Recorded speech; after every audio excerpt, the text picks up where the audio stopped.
Hey everyone, it's the Koopa Man.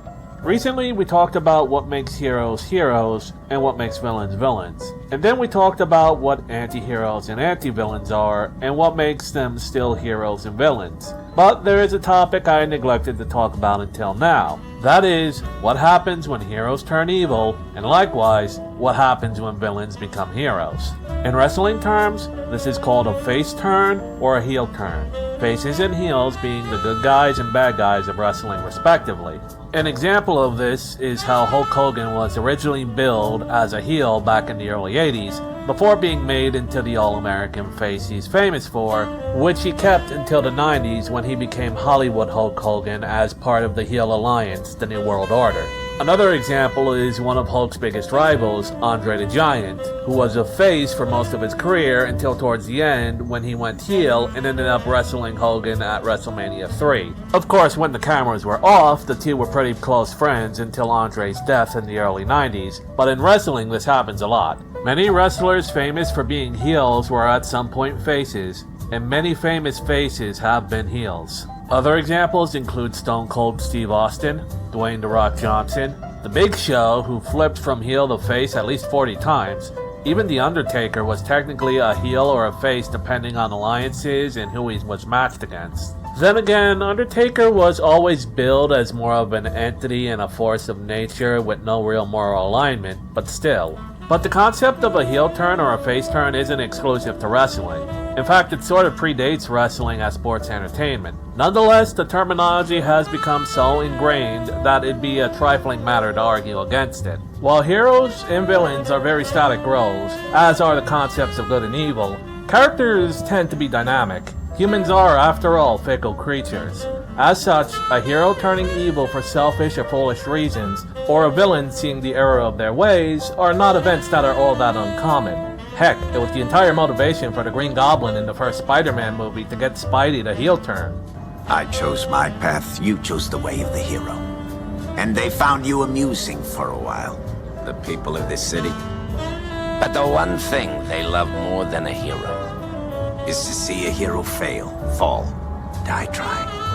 In spite of everything you've done for them, eventually they will hate you. Why bother? And of course, there's also Darth Vader and Luke Skywalker trying to turn each other in Return of the Jedi, and we know how that ended. But that is to say that it's sort of a common trope in fiction to have fallen heroes and redeemed villains. One of the earliest examples being the story of Jacob in Genesis, who has to overcome his own past sins and wrestle with what's either God himself or an angel, and earns a new name when he goes to make things right with his brother. That name being Israel. Kind of important.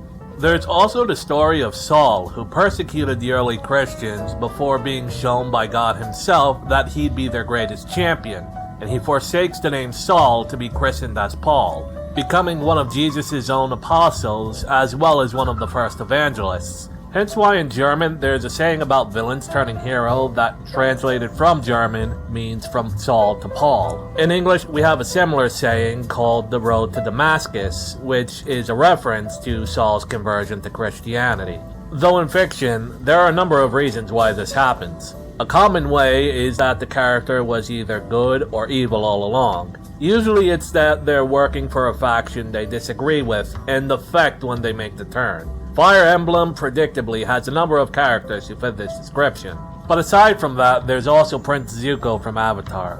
Zuko was the banished and dishonored prince of the Fire Nation, and one of the main antagonists of the series. His main goal was to capture the Avatar, Aang, and restore his honor. The thing about Zuko, though, is he never lost his honor to begin with, as being honorable is a defining character trait of his. He never once engages in burning down civilian villages or harming anyone who isn't a direct enemy combatant. And over the series, he begins to question whether or not his nation is doing the right thing or not, and ultimately, when his father, the Fire Lord, and under him the Fire Nation itself have become beyond reasonable, he defects and teaches Aang firebending.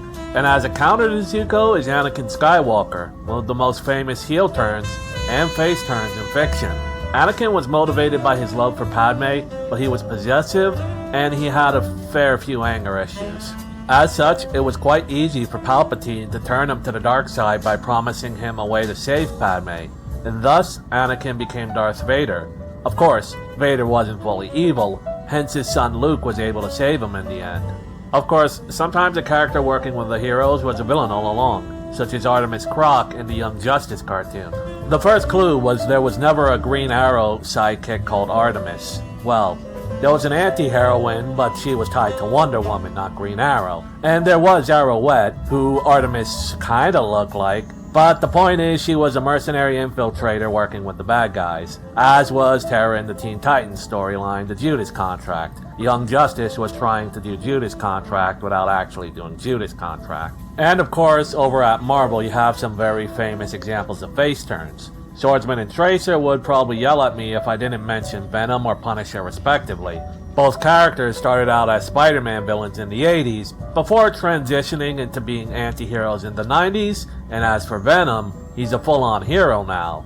Or, he would be if it weren't for Marvel editorial, but let's ignore that. This was largely due to fan demand due to the popularity of the characters, as well as for Frank scratching a very compelling itch that people were having about criminals who keep getting away with their crimes, particularly in the comic book world. DC is a bit more static and married to the status quo, but a number of villains have turned at least anti-hero over time. Catwoman, Harley Quinn, the Riddler on occasion, and outside of Gotham are Trickster, Pied Piper, and Shade the Changing Man. And in comics, a number of heroes end up becoming villains, though it was never permanent as far as I'm aware. Superman turning into an evil dictator was the entire point of Injustice, but there was also the time Sue Storm became Malice, Hal Jordan became Parallax, and never forget the story of Armageddon 2001, where a hero would turn evil and become Monarch. But outside of comic books, a very interesting example is in Final Fantasy IV, where you actually play through a character's face turn. Cecil Harvey was a Dark Knight of Baron and captain of the Red Wings fleet before he began to question the actions he's taken in the name of his kingdom, before ultimately becoming a paladin who fights against his former king. There is also Celeste from Final Fantasy VI, who goes on a very similar path to Cecil, and of course, Final Fantasy is also responsible for one of the biggest villains actually starting out as a hero. It's easy to forget that Sephiroth, when he first joined Soldier, was considered a hero before he learned the truth of the nature of his birth and existence, and went sort of insane and burned down Nibelheim over it. Sephiroth!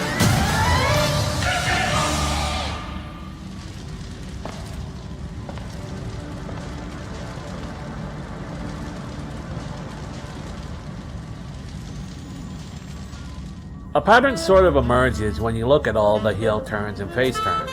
If a hero goes rogue, depending on the medium, it's usually a temporary lapse in judgment, otherwise that hero always had those issues lurking just under the surface. And when a villain redeems himself, the villain always had more honorable and noble qualities to them that made them better than the baby-eating savages they worked with.